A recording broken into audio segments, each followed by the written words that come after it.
हमारे साथ श्री रघुनाथ तो किस बात की चिंता, हमारे साथ श्री रघुनाथ तो किस बात की चिंता।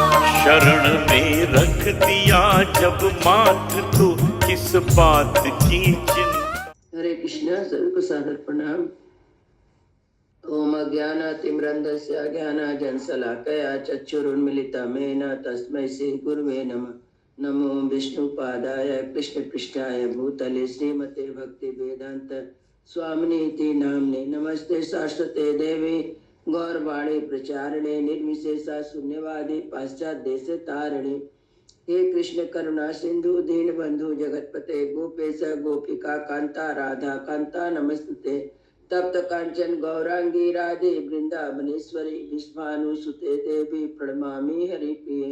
नीलाचल निवासाय नित्याय परमात्मने बलभद्र सुभद्रायां जगन्नाथाय ते नमः। हरे कृष्ण कृष्ण कृष्ण हरे हरे, हरे राम राम राम हरे हरे। शिला प्रभुपाद की जय।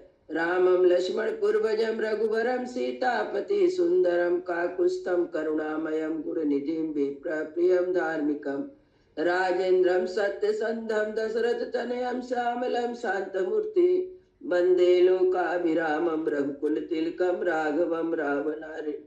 दक्षिणे लक्ष्मणो धन्वी वामतो जानकी सुभा पुरतो मारुति यस्य तं नमामि रघुत्तमम्। रामाय रामचंद्राय रामभद्राय वेतसे रघुनाथाय नाथाय श्री सीताय पतये नमः। सियावर रामचंद्र की जय, पवन सुत हनुमान की जय, वाल्मीकि रामायण की जय, वाल्मीकि मुनि की जय। आज 42वां अध्याय का पाठ है। दुचत्वारि सर्गा। मारीच का सुवर्णमय मेघ रूप धारण करना और श्री राम के आश्रम पर जाना और सीता का उसे देखना। रावण के कहने पर मारीच स्वर्ण मृग बनकर सीता के आश्रम के पास जा रहा। एवं मुक्ता तु परुषं मारुचम रावणम तथा गच्छ वित्या ब्रवीत दोनों भयात रात्रि चर प्रभु। रावण के इस प्रकार कठोर बात कहकर निशाचर राज के भय से दुखी हो मारीच ने कहा, चलो चले। दिष्टाचाहं पुनस्तेन सर्चापासी धारिणा मद बधोद्यत शस्त्रेणा निहता जीविते च मे। मेरे वध के लिए जिनका हथियार सदा उठा ही रहता है, उस धनुष बाण और तलवार धारण करने वाले श्री रामचंद्र जी ने यदि फिर मुझे देख लिया तो मेरे जीवन का अंत निश्चित है। नहीं रामं पराक्रमं जीवनं प्रति निर्वते वर्तते प्रतिरूपो सोऽयं दंडा हतस्यते। श्री रामचंद्र जी के साथ पराक्रम दिखाकर कोई जीवित नहीं लौटता है। तुम यम दंड से मारे गए हो, इसलिए उनसे भिड़ने की बात सोचते हो। वे श्री रामचंद्र जी मुझे तुम्हारे लिए यम दंड के समान ही है। किम नु कर्तुं मया शक्यमेव त्वयि दुरात्मनि एवं गच्छामः तातं स्वस्ति ते सस्तु निशाचरा। परंतु जब तुम इस प्रकार दुष्टता पर उतारे हो गए हो तो मैं क्या कर सकता हूँ। मैं चलता हूँ, तात निशाचर तुम्हारा कल्याण हो। मारीच रावण को कह कैसे चलता है।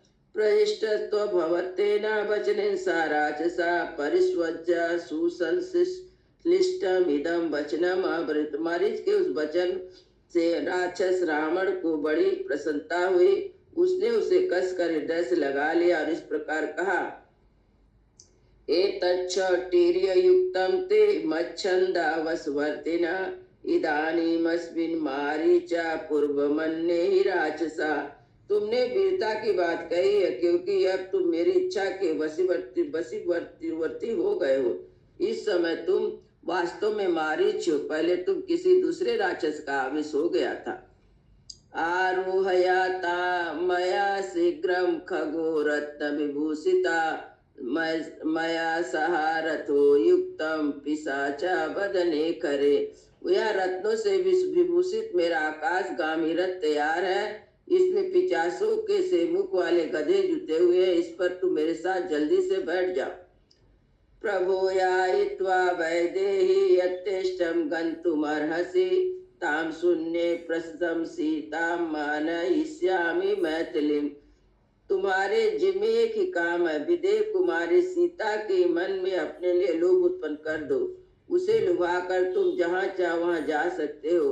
आश्रम सूना हो जाने पर मैं मिथिलेश कुमारी सीता को जबरदस्ती उठा ले आऊंगा।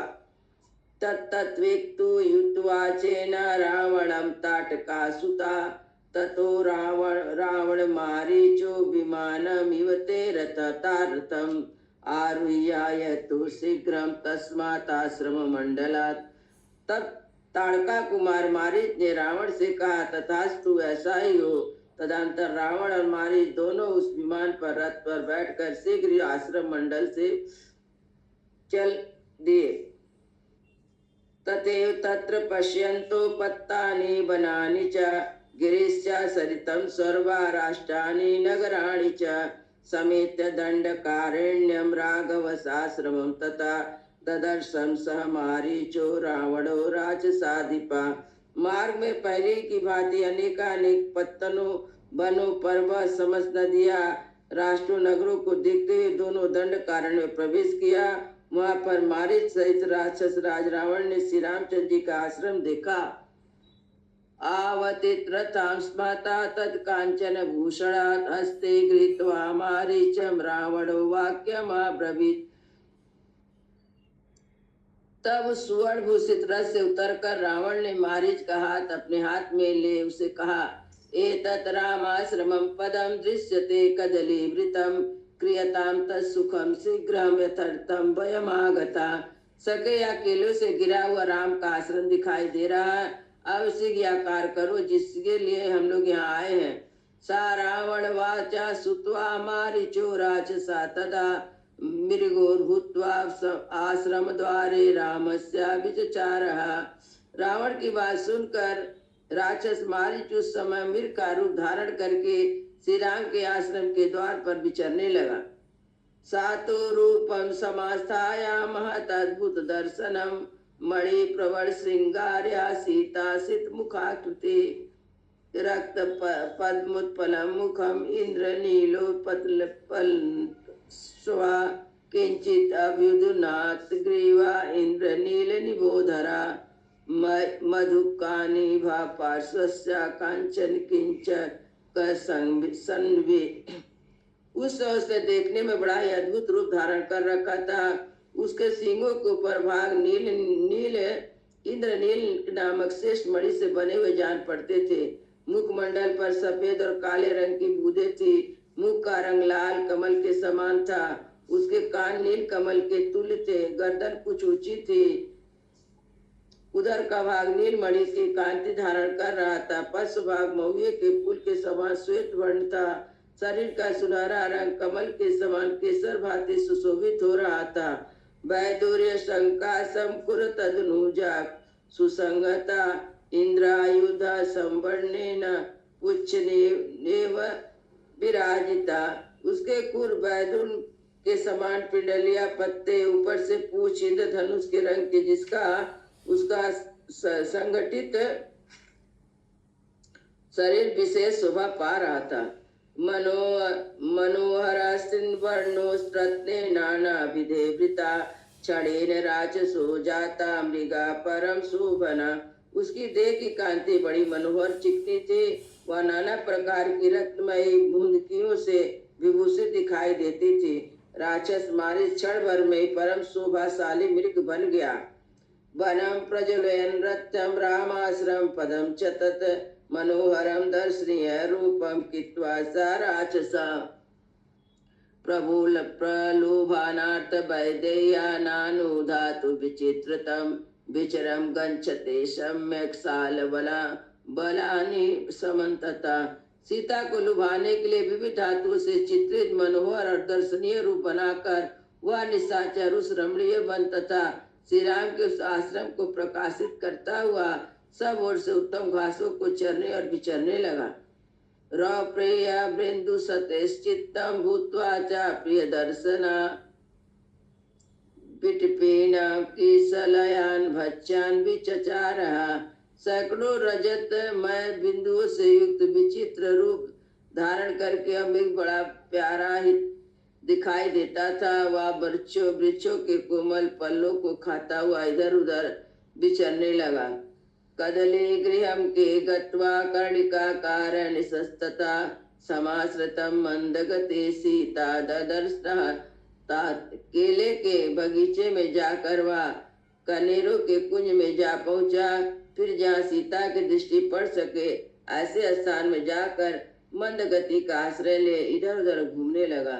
राजीव चित्र पिष्टम सा विरचा महामृगा रामाश्रमम पदाभ्यासे विचचर यथा सुखम। उसका पृष्ठ भाग कमल के केसर की भांति सुनहरे रंग के होने के कारण विचित्र दिखाई देता था। उसे महान मेघ की बड़ी शोभा हो रही थी और श्री रामचंद्र जी के आश्रम के निकट अपनी मौज से घूम रहा था। पुनगत्वा निवृत्तिश्च विचचरं मृगोत्तमा गत्वा मुहूर्तम त्वरता पुनः प्रतिनिवर्तते। वह श्रेष्ठ में कुछ दूर पर जाकर फिर लौट आता, वही घूमने लगता, फिर दो घड़ी के लिए कहीं रुक जाता, फिर बड़ी उतावली के साथ लौट आता था। विक्रीडश्च क्वचित भूमो पुनरेव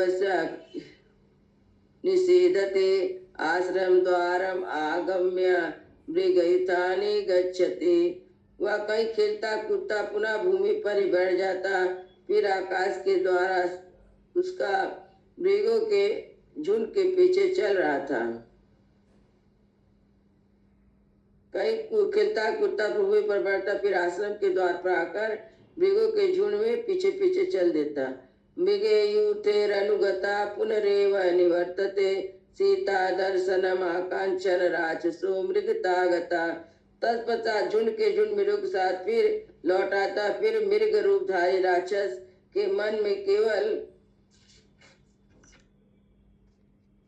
यही अभिलाषा थी कि किसी तरह सीता की दृष्टि मुझ पर पड़ जाए। परिभ्रमते विचित्राणि मंडलानि निविनिष्पता सामुद्रिच्छा सर्वे तम मृगायनेन्द्र वनेचरा उपगम्यम समाज्ञाया विद्वंती दिशो दशा।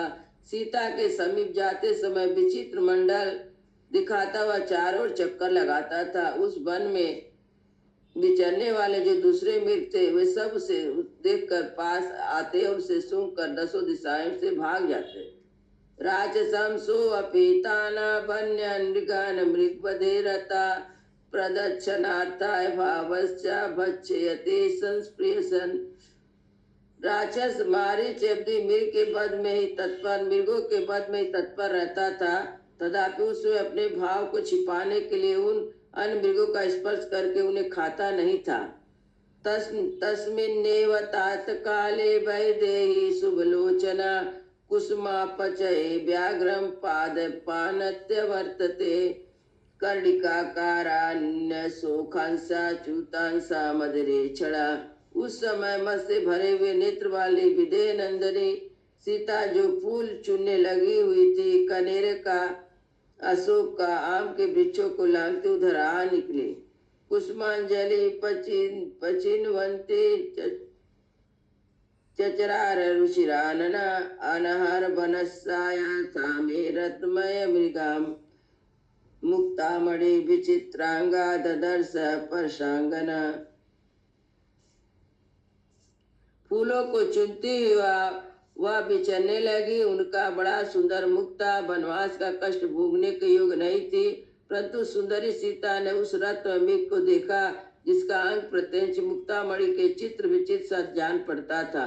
तम वे रुचिरा दंष्टुष्टा रूप धातु तनुरूपा विस्मयो तत्फुल्लना स्नेह समुदेहल। उसके दांत और होंठ बड़े सुंदर थे। शरीर के रोए चांदी एवं तांबे आदि धातुओं के बने थे। ऊपर दृष्टि पड़ने से ही सीता जी की आंखें आश्चर्य से खिल उठी और बड़े स्नेह से उसकी ओर निहारने लगी। साचा ताम राम दियता यस्मान चासा राम दयिता पश्चन मया मयो सीता विचचरन् तत्रा दीपयन्निवतता।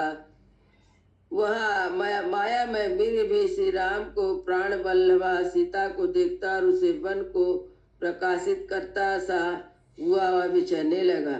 आदिष्ट पूर्वम दृष्ट्वा ते नाना रत्नमयं मृगाम विस्मय परमं सीता जगाम जनकात्मजा। सीता जी ने वैसा मृग पहले कभी नहीं देखा था। वह नाना प्रकार के रत्नों का बना जान पड़ता था। उसे देखते ही जनक कुमारी सीता को बड़ा विस्मय हुआ। इस इत्यर्थे श्रीमद् रामायणे वाल्मीकि आदि काव्ये अरण्य कांडे श्री द्विचत्वारि समा। इस प्रकार श्री वाल्मीकि निमित्त आस रामायण आदि काव्य के अरण्य कांड में 42वां सर्ग पूरा हुआ। मंगल भवन मंगल हारी द्रवसु दशरथ अजिर बिहारी। राम सिया राम जय जय राम। राम सिया राम जय जय राम। सियावर रामचंद्र की जय, पवन सुत हनुमान की जय, सब संतन की जय, सब भक्तन की जय। जय जय सीताराम।